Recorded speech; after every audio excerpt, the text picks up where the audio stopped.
Chair Gensler, it's great to see you this morning. There's a phrase online where they say, tell it to me like I'm 5.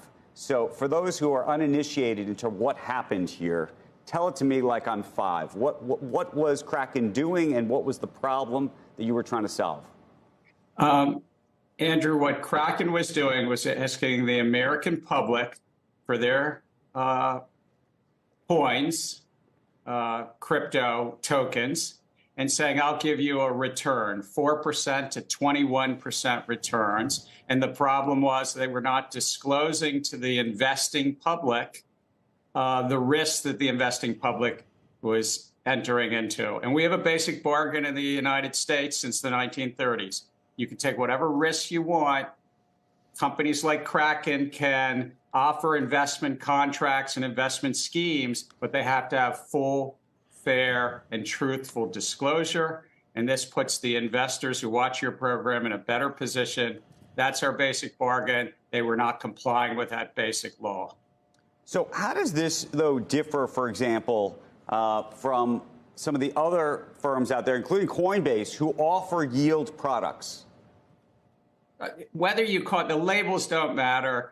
Long ago, Supreme Court Justice Marshall said this so eloquently. It's not about the labels. It's about the underlying economics. And this really should put everyone on notice in this marketplace, whether you call it lend, whether you call it earn, whether you call it yield, whether you offer what's called an annual percentage yield, APY, that doesn't matter. If somebody's taking their tokens and transferring it to that platform, the platform controls it. And guess what happens if they go bankrupt? You stand in line at the bankruptcy court. There's a saying in crypto that says, not your keys, not your coins. So those other platforms should take note of this and seek to come into compliance, do the proper disclosures and registration and the like. Okay, so but here's one of the big issues, as I think you know, which is this staking service is going to no longer be available to customers in the U.S. But interestingly, they're going to still offer the same product internationally, abroad, outside of the United States. And so it raises this larger policy question as to whether crypto, these types of products just move offshore. Maybe that's what you want, and that's a good thing. But then whether what you do about the American citizenry who's then using VPNs and all sorts of other things to skirt around what's happening here.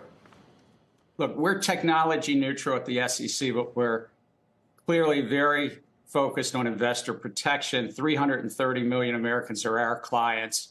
These firms, Kraken knew how to register. Others know how to register. It's just a form on our website. They can come in, talk to our talented people and disclosure review teams. And if they want to offer staking, we're neutral. Come in, register, because investors need that disclosure. What are you doing with the tokens? Are you trading against the tokens? Are you borrowing against the token?